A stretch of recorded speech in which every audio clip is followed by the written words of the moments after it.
கோபி ஒரு வீடியோ எடுத்துருக்காங்க. அதுக்கு கண்டனங்கள் எடுத்துருக்காங்க. அதே அமைப்பை ஜாதி அமைப்பை சேர்ந்தவர் வந்து அவரும் ஒரு வீடியோ எடுத்து அவங்களுக்கு எச்சரிக்கை விட்டுருக்காரு. அந்த வீடியோ பரிதாபங்கள் வந்து யூடியூப் மூலமா வீடியோ வந்து விழிப்புணர்வு பண்ணிருக்காங்க. ஏன் இப்படி பண்றீங்க, நீயும் படிச்சீங்க, அந்த கொலை செய்த தம்பி அவர் சரியா தானே பண்ணிருக்காரு. அதுல என்ன அவரை எச்சரிக்கிறது? எதன் பொருட்டும் கொலையை ஏற்க முடியாது. அது இந்த முதல்ல தமிழனுக்கு சாதி இல்லை, சாதி தமிழனுக்கு இல்லை. இதுதான் எங்க புரட்சி பாவலர் கற்பிச்சது.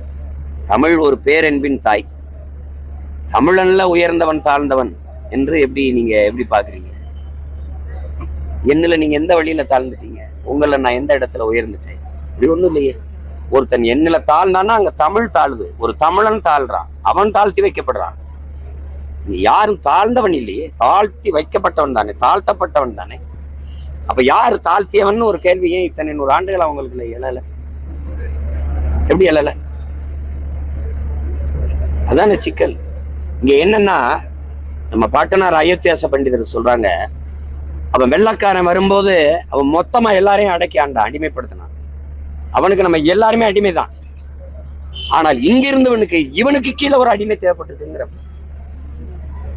அவனுக்கு நீங்கள் அடிமை, நான் அடிமை, நம்ம 2 பேருமே அடிமை.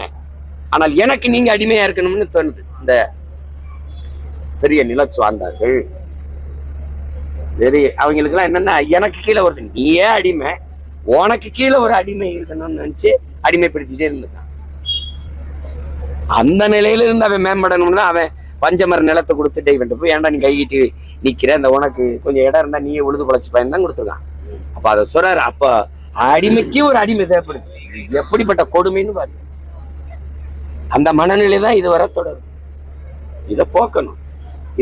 அண்ணல் அம்பேத்கர் ரொம்ப வருந்தி நம்ம போன்ற பிள்ளைகளுக்கு கற்பிக்கிறார். ஒரு மனிதனை பிறப்பினால் உயர்ந்தவன் தாழ்ந்தவன் என்று நீ எப்படி பாகுபடுத்துறேன்னு கேட்கிறார். ஒருத்தன் உயர் சாதின்னு சொல்லி வச்சதுக்குள்ள பிறந்துட்டாலே அவன் சிறந்தவன் ஆயிடுவானா? அவன் தண்ணி அடிப்பான், அவன் திருடுவான், அடுத்த ஒரு பொருளை வைப்பான், தன்மனை விட்டு பிறர்மனை நோக்குவான். சமூகம் எதெல்லாம் கேடானது, சமூக ஒழுங்குக்கு மாறானது என்று வச்சிருக்கோ அதையெல்லாம் அவன் செய்வான். குடிச்சிட்டு வேட்டி கலந்து இருந்து தெருவில் கிடப்பான், போற வர பொண்ணுகளை தாலியத்துக்கு ஓடுவான், ஊராஞ்சத்தை பறிச்சு அபகரிப்பான். இந்த மாதிரி இழி செயலை செய்யறவன் எல்லாம் ஒரு உயர்ந்த சாதியில் பிறந்தவன் என்பதனாலேயே நீ உயர்ந்தவன் நீ என்றியா ஏற்கிறியான்னு கேட்கிறவன். நீங்க அண்ணல் அம்பேத்கர் எப்படி எடுத்துக்கிறீங்க? அது இல்ல, நீங்க எல்லாம் சொல்ற இந்த நிலத்திலேயே அதிகம் படிச்சவன் அவன் தான், பெரிய அறிஞனா வந்தான். அவர் தாழ்த்தப்பட்டவனா, தாழ்ந்த குலத்துல குடியில தாழ்ந்த சாதியில பிறந்துட்டாங்கிறதுக்காக தாழ்த்தப்பட்டேன்னு சொல்லுவீங்க. அப்ப ஒருத்தனுடைய பிறப்பில் பார்க்காத உயர்வு தாழ்வை அவனுடைய செயல்பாடுகளில் பாரு. அவனுக்கு இருக்கிற அறச்சிந்தனை, ஒழுக்கம், கல்வி, அறிவு, நேர்மை, உண்மை. நீ என்ன பெரிய உயர்ந்த சாதியில பிறந்துட்டு ஊழல் லஞ்சம் பண்ணிட்டு நீ உயர்ந்தவன சொல்லுங்க? மண்ணெளி வித்துட்டு மலையை வெட்டி வித்துக்கிட்டு உயர்ந்த சாதினா நீ உயர்ந்தவன? எப்படி இருக்கு? கள்ளச்சாரம் காய்ச்சி வைக்கிற நீ பெரிய ஜாதி. அப்ப பெரிய ஜாதியா நீ? மாசம் மாசம் கொலை பண்ணிட்டு சிறைக்கு போயிட்டு வர வேணும், அவன் உயர்ந்த சாதி.